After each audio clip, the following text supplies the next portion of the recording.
What do rheumatology consultants do?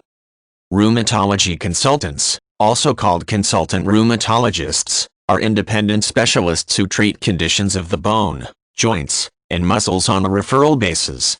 Since these specialists work in the consultant capacity, many manage other private practices or hold teaching and research positions.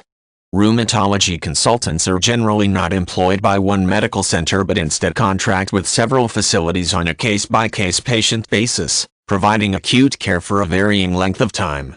While some may have long-term contracts, many work in temporary stints of 1 or 2 months depending on the demand for rheumatologic services. Sometimes a consultant's work is recurring based on a patient's continued need.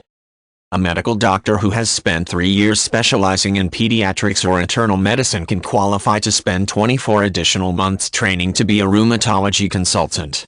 Consultants may or may not choose to get formally certified by the American Board of Internal Medicine after completing the requisite training and field experience in rheumatology.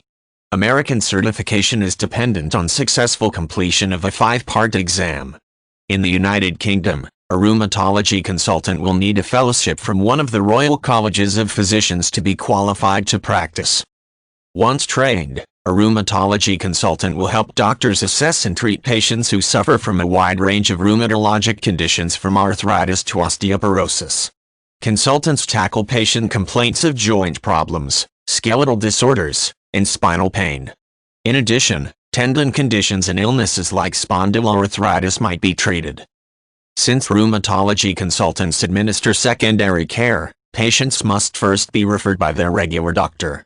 General practitioners do treat some simple rheumatologic conditions, but often muscle, bone and joint conditions can be hard to diagnose and require the intervention of a specialty. Fibromyalgia, for example, is notoriously difficult to discern without the intense study of a rheumatology consultant who can use X-rays, lab tests, and physical therapy to help identify and plan treatment for the condition. Consultants carry out a lot of their work independently but generally are part of a patient's medical team. They work in concert with the general practitioner and other specialists to coordinate corrective actions, prescriptions, and often psychological therapy to go along with any physical rehabilitation. Rheumatology consultants perform their own interviews and create a profile of every patient referred. These specialists also may accompany general doctors on hospital rounds to visit a patient. A rheumatology consultant often joins an independent practice with multiple peer rheumatology consultants to work as a specialty team.